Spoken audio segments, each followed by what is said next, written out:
अरमान ने ऐसा क्या किया जिसे देख राधिका हैरान हो गई। अब क्या करेगी राधिका अरमान के साथ? अब आगे आरवी उसको हक किए हुए ही ना में सिर हिला देती हैं। शिवांग बिना कुछ कहे बस उसका सिर सहलाता रहता है। शिवांग के ऐसा करने के बाद भी आरवी को नींद नहीं आ रही थी और वो बेचैन हो रही थी।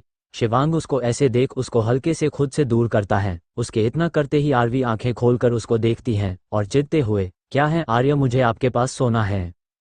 उसको चिढ़ता देख शिवांग समझ जाता है उसको मूड स्विंग्स हो रहे हैं, इसलिए वो बिना कुछ कहे उसको सीधा लिटा देता है। फिर हल्के से उसके पेट पर हाथ रख धीरे धीरे सहलाते हुए प्यार से, सो जाओ बेबी, देखो मम्मा को परेशानी हो रही है ना। उसको ऐसे देख आरवी के चेहरे पर हल्की सी मुस्कान आ जाती है। शिवांग ऐसे ही उसके पेट को सहलाता रहता है। थोड़ी देर बाद शिवांग को आरवी की हलचल महसूस नहीं होती तो वो नजरें उठाकर देखता है तो आरवी सुकून से सो रही थी। शिवांग उसको ऐसे देख मुस्कुरा देता है, फिर आराम से लेट उसको आहिस्ता से बाहों में भरकर सो जाता है। अंडरस्को इधर राधिका को बहुत बेचैनी हो रही थी। वो अपने रूम में इधर उधर चक्कर मार रही थी। उसको नींद भी नहीं आ रही थी। राधिका अभी इधर उधर कर रही थी, तभी उसको कुछ आवाज आती है। वो जल्दी से पीछे मुड़कर देखती है तो अरमान उसकी बालकनी से लटका हुआ था। उसको ऐसे देख राधिका हैरान हो जाती है। वो जल्दी से उसकी तरफ बढ़ जाती है। राधिका अपनी बालकनी में जाकर उसको देख, अरमान तुम यहाँ क्या कर रहे हो? सकस कर रहा हूँ, दिख नहीं रहा, अरमान चिढ़ते हुए कहता है। राधिका उसको गुस्से से घूरती है तो अरमान चिढ़ते हुए, घूर क्या रही है, हेल्प करना वरना नीचे गिरा तो हड्डी पसली टूट जाएगी।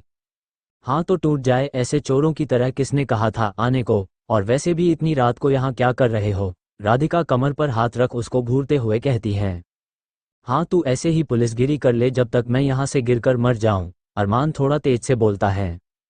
हाँ तो गिर ही जा, तेरी हरकतें ही ऐसी हैं, राधिका पीछे होते हुए कहती हैं। मेरी ही मति मारी गई थी कि मैं इतना रिस्क लेकर तुझसे मिलने आया, अरमान ऊपर चढ़ने की कोशिश करते हुए कहता है। उसकी बात सुनकर और उसको इतनी मेहनत करता देख राधिका आगे बढ़ उसके सामने अपना हाथ कर देती है। अरमान उसको देखता है, फिर उसके हाथ पर अपना हाथ रख देता है। राधिका अपनी पूरी ताकत लगाकर अरमान को अपनी तरफ खींचने की कोशिश करती है। अरमान भी अपना पूरा जोर लगाकर ऊपर आता है और दोनों सीधा जमीन पर गिरते हैं। ऐसे अचानक गिरने से राधिका डर से अपनी आंखें बंद कर लेती है। राधिका नीचे थी और अरमान उसके ऊपर। राधिका आंखें खोलकर उसको देखती है तो अरमान उसको एकटक देख रहा था। उसको ऐसे देख राधिका उसको धक्का देते हुए, उठना, मैं मर जाऊंगी, कितना भारी है तू। उसकी बात सुनकर अरमान होश में आता है तो जल्दी से खड़ा हो जाता है, फिर अपना हाथ बढ़ा देता है। राधिका उसका हाथ पकड़कर खड़ी हो जाती है। अरमान उसको देख रहा था, वही राधिका उसको देख, अब कुछ बोलेगा या ऐसे ही देखते रहेगा? इतनी रात को तू मुझे देखने तो नहीं आया होगा इतनी दूर? तुझे देखने के लिए तो मैं कितनी भी दूर से और कितने भी टाइम आ सकता हूँ, अरमान उसकी आंखों में देख गहरी आवाज में कहता है। उसकी बात सुन राधिका कुछ बोल ही नहीं पाती और चुप हो जाती हैं। अरमान उसके पास आकर धीरे से उसका हाथ थामता है और उसकी उंगलियों में अपनी उंगलियों को फंसा लेता है। राधिका पलकें उठाकर उसको देखती है। अरमान उसको एक नज़र देख उसका हाथ थाम रूम में ले जाता है। राधिका अपना हाथ छुड़वाते हुए, मान क्या कर रहे हैं, कोई देख लेगा तो बवाल हो जाएगा। तू कब से दूसरों की परवाह करते लगी? अरमान उसको रूम के बीच में लाकर खड़ा कर उसको देखकर कहता है। राधिका उसकी आंखों में देखती है, जहां उसे आज कुछ अलग दिख रहा था। जो बेचैनी और तड़प वो अभी महसूस कर रही थी वही उसकी आंखों में दिख रही थी। दोनों एक दूसरे की आंखों में देख रहे थे, ना कोई कुछ बोल रहा था और ना कोई पलकें झपकाने को राजी थी। अरमान उसको देखते हुए आगे बढ़ उसके दोनों कंधे पर हाथ उसको अपने थोड़ा सा करीब करके गहरी आवाज में, मेरे लिए ही बेचैन हो रही थी ना, मेरे बारे में सोच रही थी। राधिका की आंखें बड़ी हो जाती हैं और एक पल उसको देखने के बाद वो उसके हाथ अपने कंधे से हटा पीछे मुड़ते हुए, ऐसा कुछ नहीं है, मैं क्यों तेरे बारे में सोचने लग गई?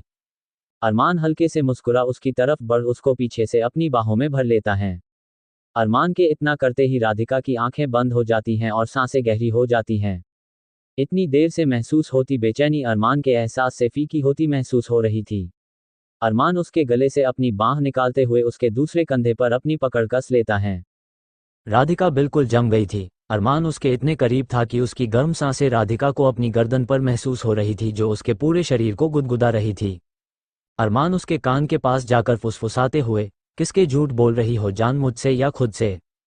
उसके मुंह से खुद के लिए जान सुनकर राधिका की धड़कनें बढ़ जाती हैं। उसके गाल शर्म से लाल हो जाते हैं। उसकी बढ़ी हुई धड़कनें और सांसें अरमान महसूस कर पा रहा था। अरमान उसके ईयरलोब पर हल्के से अपने होंठ रख देता है। राधिका की पकड़ उसके हाथ पर कस जाती है और वो सांस लेने के लिए हल्का सा मुंह खोल देती है। उसका दिमाग बिल्कुल बंद हो चुका था। अरमान छाया हुआ था उसके अस्तित्व पर। अरमान उसको अपनी तरफ मोड़ता है। राधिका अपनी आंखें कसकर बंद किए हुई थी। उसकी सांसें बहुत तेज चल रही थी, जो उसके शरीर में हो रही हलचल से पता चल रहा था। अरमान उसको ऐसे देख उसके गाल पर हाथ रख आगे बढ़ उसके माथे पर अपने होंठ रख देता है और कुछ देर ऐसे ही खड़ा रहता है। राधिका की सारी बेचैनी, सारी घबराहट, सब कुछ बस अरमान की मौजूदगी से खत्म हो चुकी थी। अब था तो बस सुकून। अरमान हल्के से उससे अलग होता तो राधिका हल्के से आंखें खोलकर देखती हैं। अरमान उसकी खुली आंखें देख गहरी आवाज में, मैंने नहीं सोचा था कि इतनी जल्दी मैं कुछ एक्सप्रेस कर पाऊंगा, लेकिन आज मुझे बहुत बेचैनी हो रही थी। कल जाना है और फिर पता नहीं कब आना होगा, इसलिए मैं खुद को रोक नहीं पाया। उसके जाने के बाद सुनकर ना चाहते हुए भी राधिका की आंखें नम हो जाती हैं। उसकी नम आंखें उसके दिल का हाल साफ बयां कर रही थी। अरमान उसकी आंखों में ही देख रहा था। ऐसी और भी कहानियां सुनने के लिए मेरे चैनल को सब्सक्राइब करें, वीडियो को लाइक और शेयर करें। प्रॉमिस आपको बहुत सी प्यारी प्यारी स्टोरीज सुनने को मिलेगी।